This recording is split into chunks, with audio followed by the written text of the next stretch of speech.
Welcome to Your Community Reach. My name is Michelle Puzzo. I'm the Executive Director of Your Community Cares.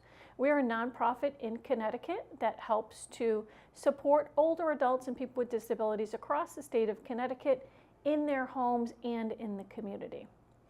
So today we have with us Matt Conway he's the Executive Director of Rise Up for Arts. Thank you for being here today, Matt. It's great to be here. Thanks so much for having me. So, first of all, I want to talk a little bit about this graffiti battle that we're having. So, we had this event in 2023, and now again we have the opportunity to have the event happen next month. So, what was your passion of getting involved with this event with us?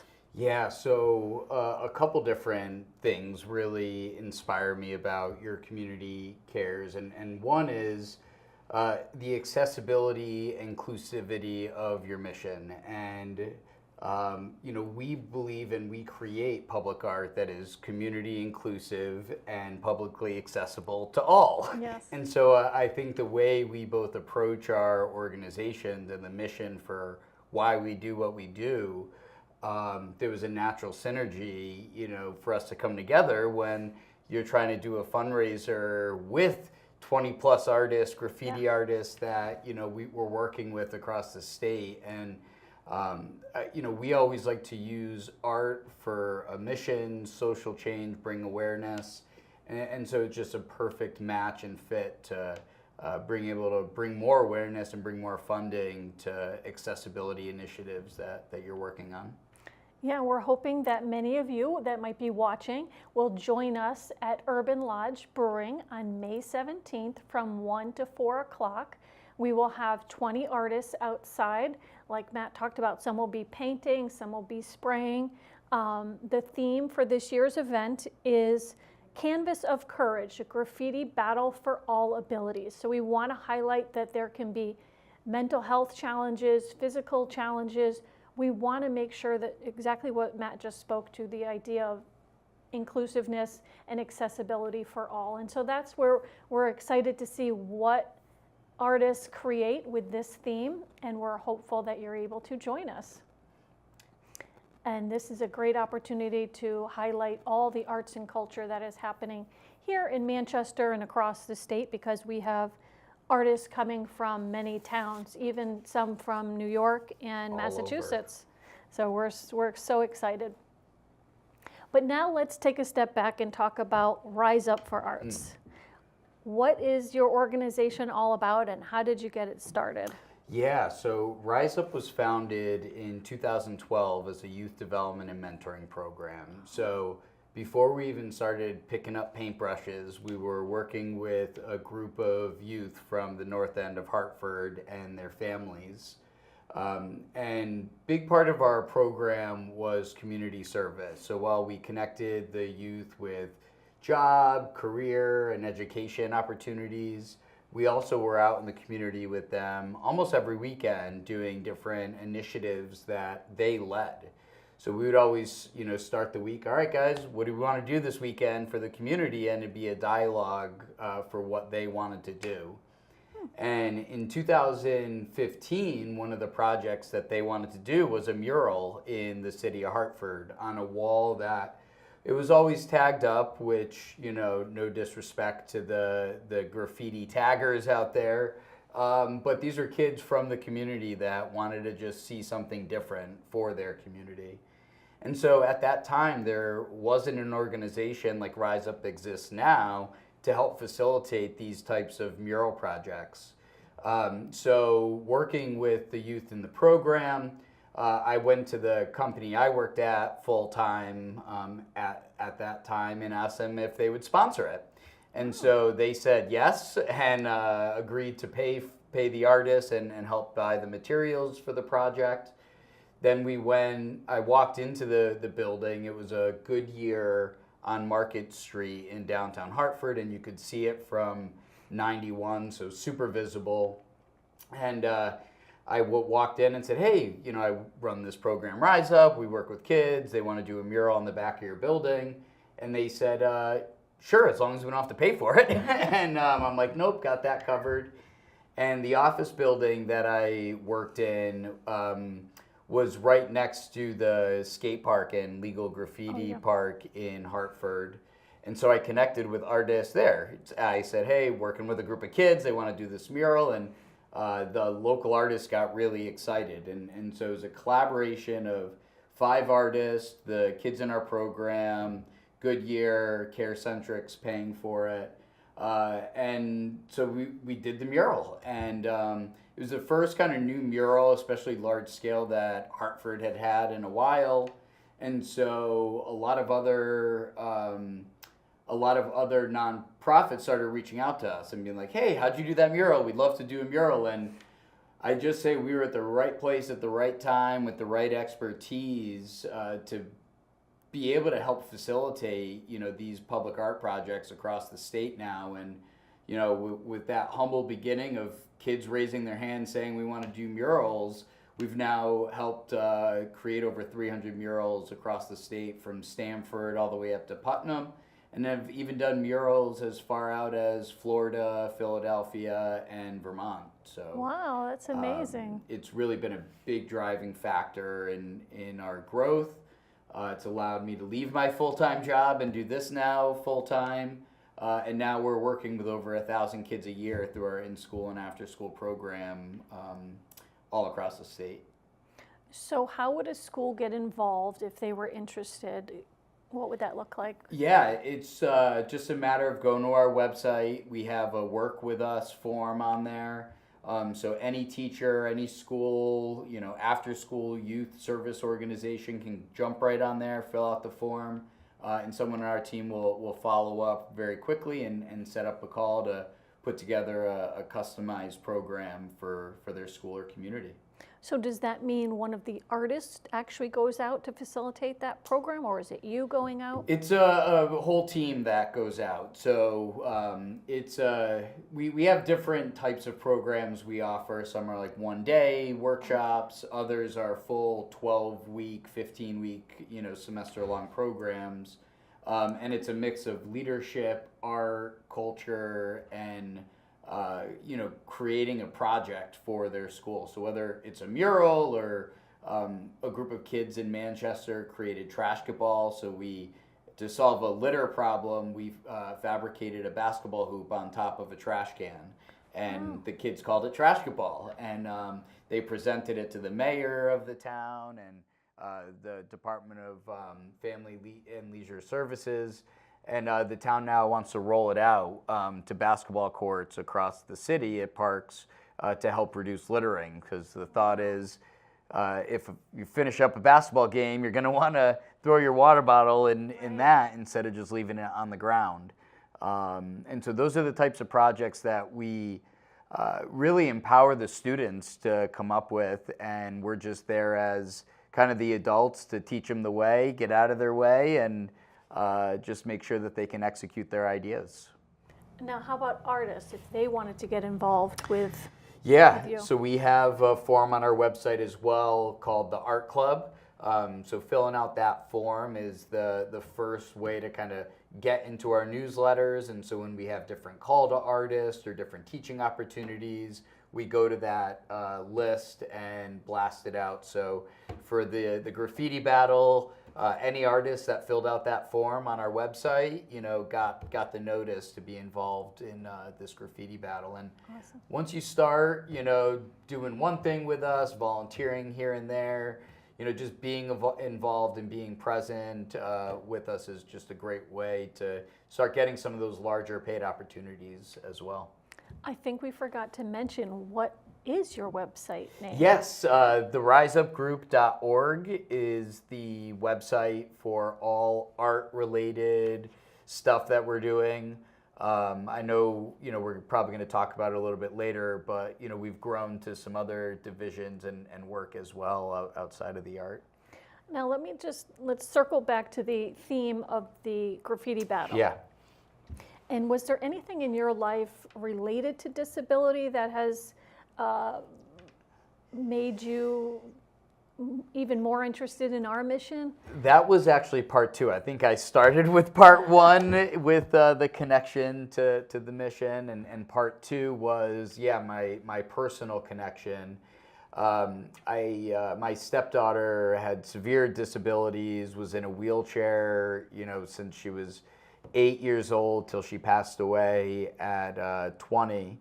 And so living and taking care of someone with severe physical disabilities who's bound to a wheelchair, I know the importance of the services you guys provide, and I thankfully have a great support system with family. Her aunts were incredible, and her younger sister was incredible support, and mom. But so many families and people struggling physically like that don't have that family support system, and that's where community comes into play and needs to really step up, and that's exactly what your organization is doing for individuals that have those mobility issues. Yeah, I think the general public, if they're not faced with something in their own life, it's not until you're kind of touched with it that you recognize that it's 24/7 needs for the family, and to have caregiver support is so crucial. And every life decision, especially major life decisions, have to revolve around that individual that you're taking care of. Like when we were looking to buy a house after we got married, we needed to buy a house that was essentially handicap accessible, ready to move in. So we had to buy a house with bedrooms on the first floor, and there were only so many houses that could fit that. And so every decision you make in life, traveling, vacations, what school, she's going to go to, it all matters. And you're right, you don't realize that until you're in the situation, or have a loved one in that situation.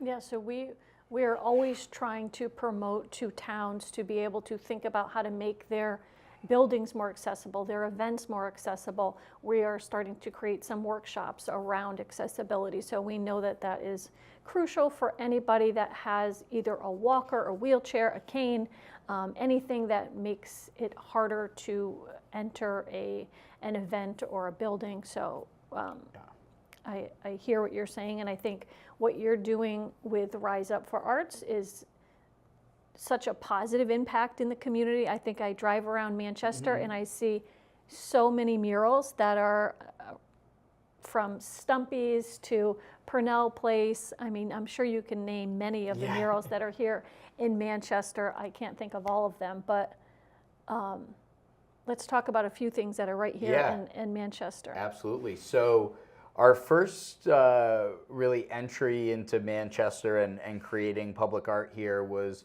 all the way back in 2021.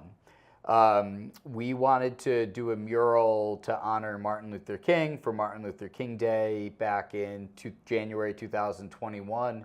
And Manchester was the first town that raised their hand and said, yes, like, we have a building, let's make this happen. And it didn't stop there. We did that first Martin Luther King mural on the Mahoney Center at Cedar Street.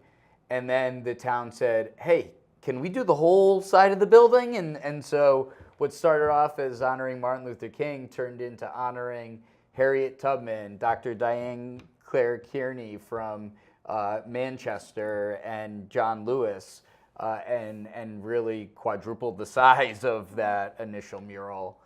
And then, because Rise Up always believes public art is more than just the artwork, we create, and we want to include the community in the work we do, we started running after school programs in partnership with Manchester Youth Services, working with the kids and giving them opportunities to create murals for their town. So that's how several of the other murals were created. We have one over at the Northwest Park daycare center. There's inside a group of kids from Manchester and Marsh painted that. We have the 2 murals at Cedar Springs Park, not Center Springs. Charter Oak. Charter Oak, sorry. Yeah, Charter Oak Park. Yes. There are so many awesome Oh, parks there. it's incredible. So yeah, Charter Oak Park, we have the 2 we worked on with you. And then we at the Youth Service Bureau on the inside, we have a couple we've done there. Big one on Purnell Place.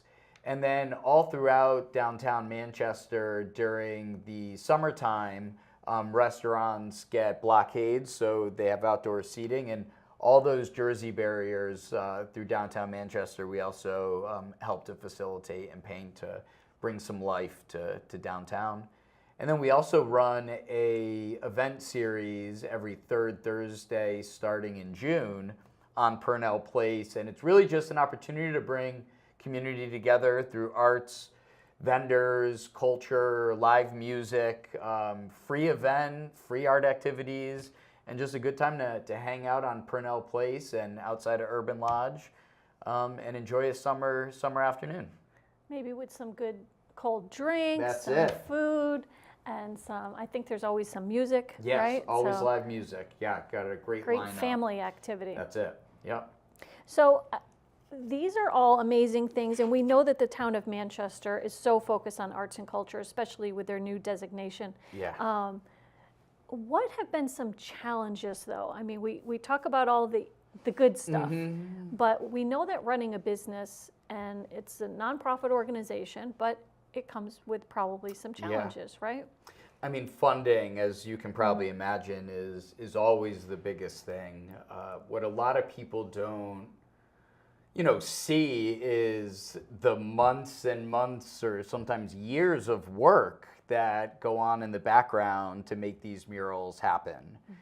And, there's a lot of different layers of approvals, people's opinions, funding, that we have to go through to be able to make these beautiful murals happen.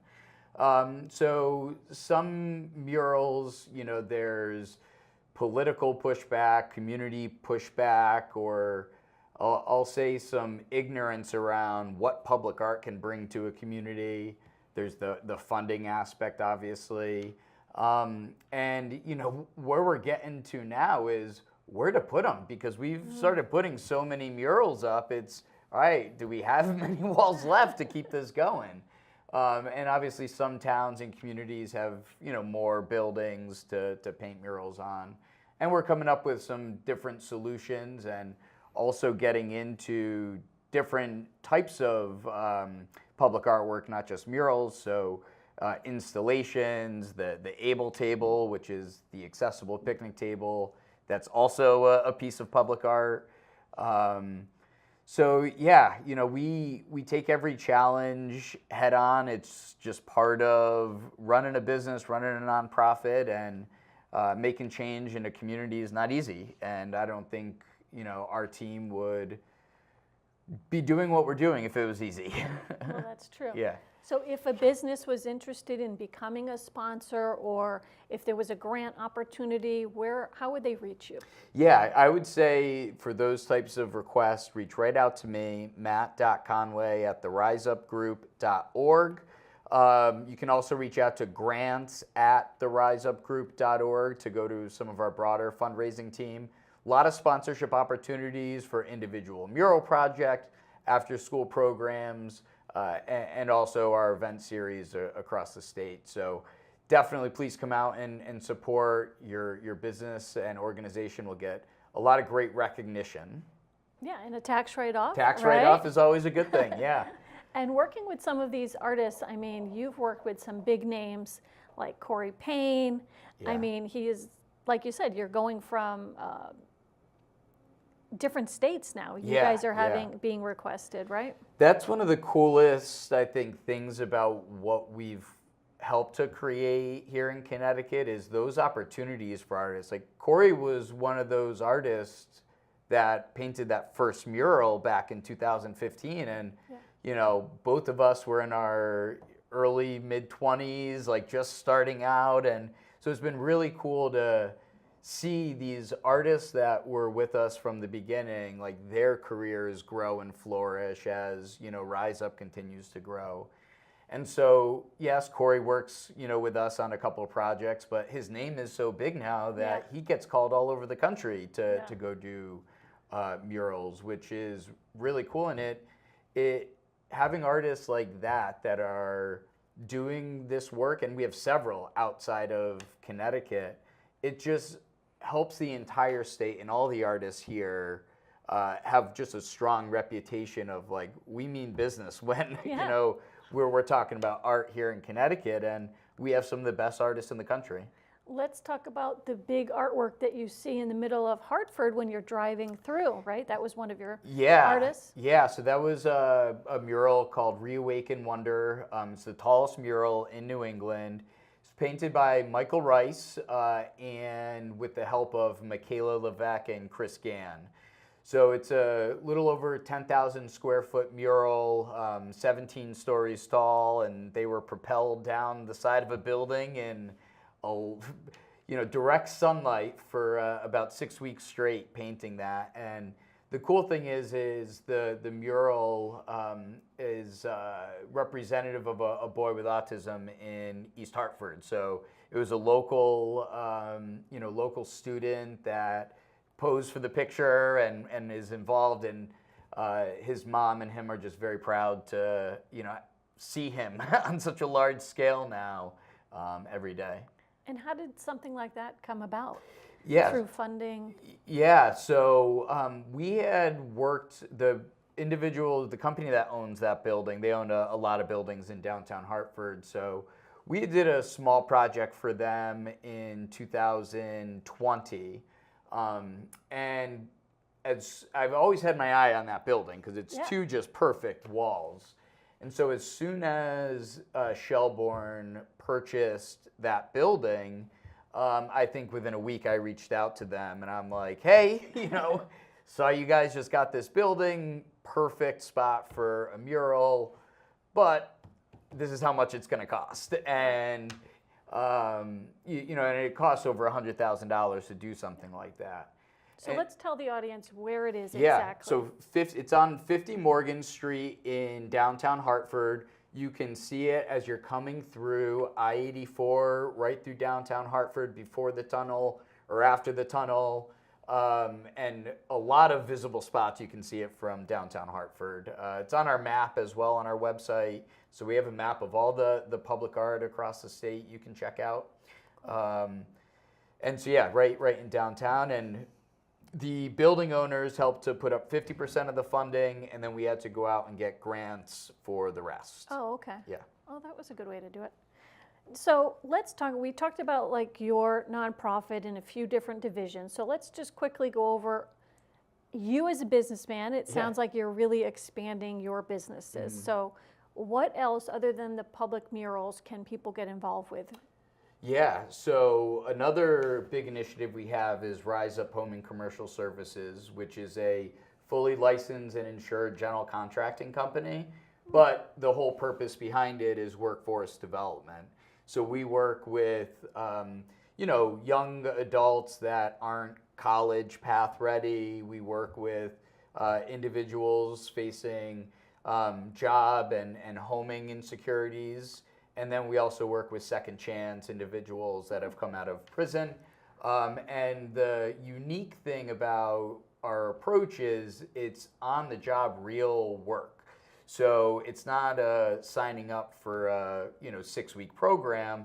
You're signing up for a job. And not only are we pouring into you from a training perspective, but we're also providing wraparound support services, connecting folks to food resources, helping with rent and security deposits to get folks into some longer term housing, helping to connect them to medical resources if they need it. So it's kind of taking that business to help pay our bills and give folks real work experience, but at the same time that nonprofit side of taking care of our people first over profit. And so that's a big part. And then we also just launched the Able Table, which is our handicap accessible picnic table. And the unique thing is the handicap accessibility is in the middle of the bench of the table. So instead of relegating someone in a wheelchair to the end, the whole concept is everyone has a seat at the table. And not only is it great for someone in a wheelchair, but even a teacher who needs to work with a bunch of students, they can, just slide right in. Or a stroller. I have 2 young kids, and there's nowhere to put a stroller up to a park bench. And you can, bring the kid right up and feed them lunches with the family.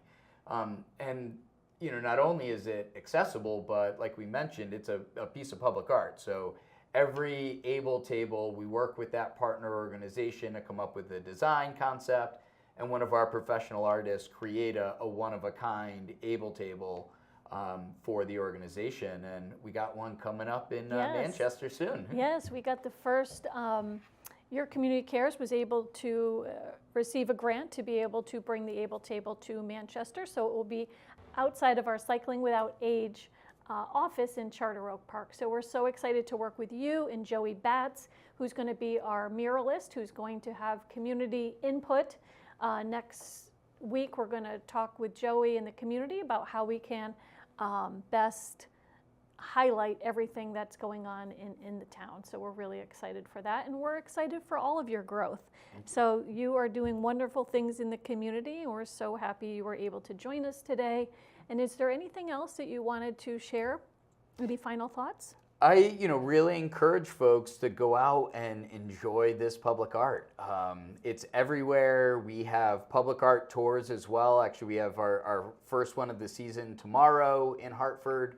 So stay on the lookout, follow us on social media so you can join us at one of our next mural tours and get involved in the transformation of our state. I think that's the cool thing. We give people access to have a tangible opportunity to change where we live. And I think that's a pretty special thing to be able to give others. Awesome. Well, thank you so much for being here today. And again, I'm your host, Michelle Puzzo at Your Community Reach.